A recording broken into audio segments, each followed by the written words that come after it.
Посреди пыльной пустыни каждое утро происходит что-то странное. Таинственный мужчина исчезает в пещере. 4 подростков решают последовать за ним, но тут же получают сильнейшее в своей жизни потрясение. Каждое утро, когда солнце только начинало подниматься над пыльными холмами Нью-Мексико, странный человек по имени Джон Паркер пересекал пустыню и исчезал в пещере. Джон вырос в Индиане, где земля плоская и зеленая. Но что-то в пустыне манило его, словно она нашептывала тайну, которую мог услышать только он. Он переехал в этот маленький городок, расположенный в высокогорной пустыне. И вот тогда-то и началась тайна. В течение последнего десятилетия он исчезал в различных пещерах в этом районе, иногда часами, а иногда и целыми днями. Одним из тех, кого особенно заинтересовали ежедневные путешествия Паркера, была Агата Родригес, преподаватель рисования в местном колледже. Она переехала в этот город 5 лет назад, надеясь вдохновить молодые умы красотой пустынных пейзажей. Но в последнее время ее ученики казались все более оторванными от окружающего их мира природы, больше интересуясь своими телефонами, чем искусством. Поэтому она начала позволять своему взгляду блуждать за пределами класса. Она не могла не заметить целеустремленности Паркера, который каждое утро проходил мимо окна ее класса со своими инструментами и собакой. Агата подумала, что, возможно, там есть история, которой стоит поделиться со своими учениками, чтобы вдохновить их. Год за годом Паркер исчезал в своей пещере. Иногда люди замечали странный теплый свет, исходящий изнутри, как будто пещера светилась изнутри. Они также слышали странные звуки, например, скрежет металла, эхом разносящийся по пустыне. Но ни у кого не хватало смелости выяснить, что происходит на самом деле.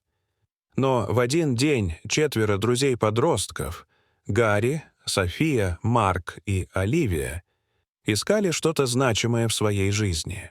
На уроках рисования мисс Родригес в местном колледже Гарри был известен как неугомонный парень. Он никогда не мог сосредоточиться настолько, чтобы закончить проект, и всегда утверждал, что в современном цифровом мире искусство бессмысленно. София была другой. У нее был природный талант, но она была слишком неуверенной в себе, чтобы серьезно заниматься искусством. Марк был новичком в городе и пытался найти свое место в обществе, а Оливия мечтала стать журналистом и рассматривала эту тайну как свой шанс рассказать интересную историю.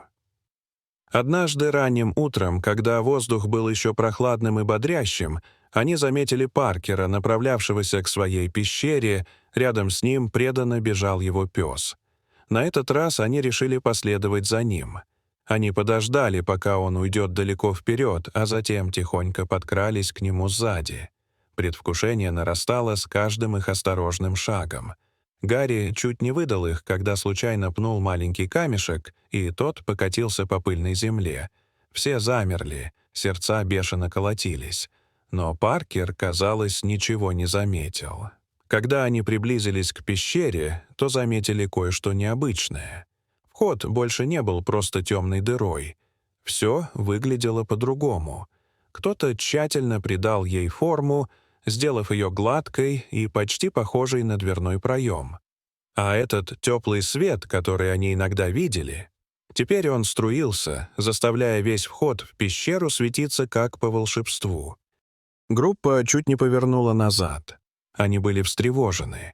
Но Оливия прошептала: «Мы зашли так далеко. Это могло бы стать историей на всю жизнь». Затаив дыхание, они на цыпочках подкрались поближе к входу. И тут они услышали это. Тихое постукивание металла по камню. Что это было за жужжание? Казалось, Паркер напевал себе под нос во время работы. Собрав все свое мужество, 4 друзей выглянули из-за угла пещеры. То, что они увидели, лишило их дара речи. Это была уже не просто пещера. Это было похоже на переход в совершенно другой мир. Стены не были грубыми и каменистыми, они были гладкими и красивыми, с замысловатыми узорами и формами. Солнечный свет струился сквозь идеально расположенные окна, вырезанные в потолке, и пространство наполнялось естественным светом, который отражался от скульптурных поверхностей. И вот Паркер аккуратно орудует по стене своими ручными инструментами, превращая обычный камень в произведение искусства, а его собака удовлетворенно наблюдает за ним из угла. Должно быть, он услышал, как они ахнули, потому что обернулся, но вместо того, чтобы рассердиться, улыбнулся. «Ну, привет», — сказал он. «Я все думал, когда же, наконец, кто-нибудь придет посмотреть, чем я занимаюсь». На мгновение все замерли. 4 друзей были застигнуты врасплох. Гарри первым нарушил молчание, его обычная бравада покинула его, и он пробормотал, запинаясь. «Извините, что мы последовали за вами, сэр. Нам просто было любопытно». В глазах Паркера промелькнуло понимание.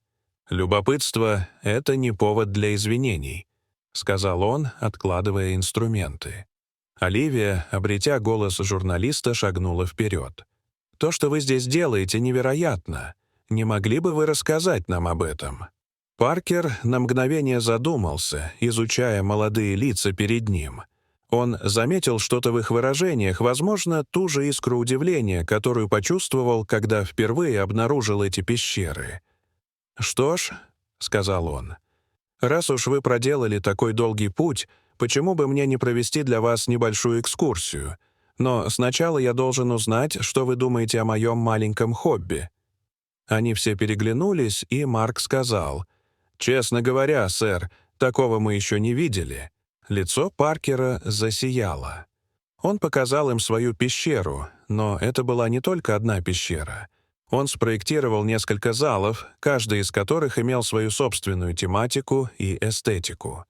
Один из них выглядел как священное помещение с высокими колоннами, достигающие потолка, и замысловатые духовные символы, вырезанные на стенах. В другом были волнистые стены, которые, казалось, двигались, создавая атмосферу иного мира. Это была самая удивительная вещь, которую они когда-либо видели. Гарри не мог сдержать восторга. «Как вы все это сделали?» — спросил он, проводя рукой по гладкой стене. Он впервые в своей жизни по-настоящему заинтересовался тем, как что-то создается. Паркер объяснил, что он работал в этих пещерах более 10 лет, используя только простые ручные инструменты — кирку, лопату и лестницу. Иногда, по его словам, самые простые инструменты могут создать самые красивые вещи. Марк был особенно тронут тем, как Паркер работал с натуральным песчаником. Он заметил, что мужчина ничего не разрушил, а наоборот преобразили его, сделал еще красивее.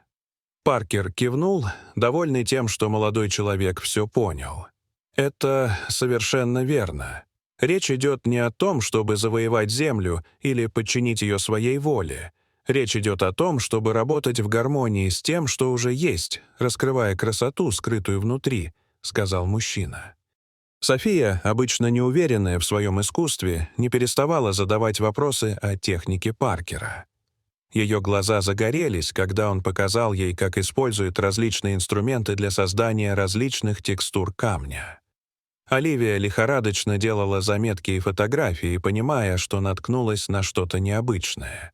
«Но почему?» — наконец спросила София.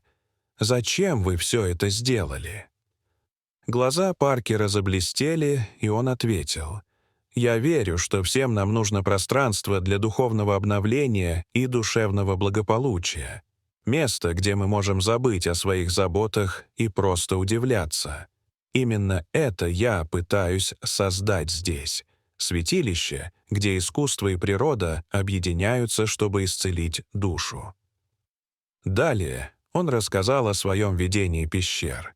«Я мечтаю когда-нибудь проводить здесь художественные мероприятия. Представьте себе музыкантов, играющих под лучами заходящего солнца, проникающими в эти окна. Или художников, черпающих вдохновение в этих изогнутых стенах. Это может стать местом творчества и исцеления. Потрясенные и взволнованные подростки покинули пещеру, пообещав, что вернутся на следующий день, чтобы составить Паркеру компанию, пока он будет работать. Когда на следующий день группа не пришла на свои обычные занятия, мисс Родригес стала любопытна. Она вспомнила, как они возбужденно перешептывались накануне. Гарри был необычайно оживлен, указывая на черновой набросок в своем блокноте, и говорил: «Мы последуем за ним на рассвете». Мисс Родригес стала любопытна. Она почувствовала, что это как-то связано с таинственным пещерным человеком. После занятий она решила прогуляться в том направлении, куда, как она всегда видела, уходил Паркер. Приблизившись к пещере, она услышала доносящиеся изнутри возбужденные голоса. Она осторожно заглянула внутрь и была поражена, увидев своих учеников, покрытых пылью, но весело улыбающихся, когда они помогали Паркеру зачищать участок стены. «Что здесь происходит?» — спросила учитель. Гарри ответил: «Мисс Родригес, посмотрите на это». Паркер представился. «Добро пожаловать. Надеюсь, вы не возражаете, что я позаимствовал ваших учеников». Мисс Родригес огляделась по сторонам. София показала своей учительнице технику резьбы по дереву. Марк объяснил, что это похоже на работу с природой. Оливия добавила, что здесь есть удивительная история о страсти и искусстве. Мисс Родригес понаблюдала за своими увлеченными учениками, а затем спросила: «Паркер, не могли бы мы включить это в нашу учебную программу по искусству?» Паркер согласился, что ничто не могло бы сделать его счастливее. Мисс Родригес вновь обрела целеустремленность, найдя новый способ вдохновлять своих учеников. Посещение пещер стало регулярной частью ее занятий искусством, и Паркер время от времени демонстрировал свои техники резьбы.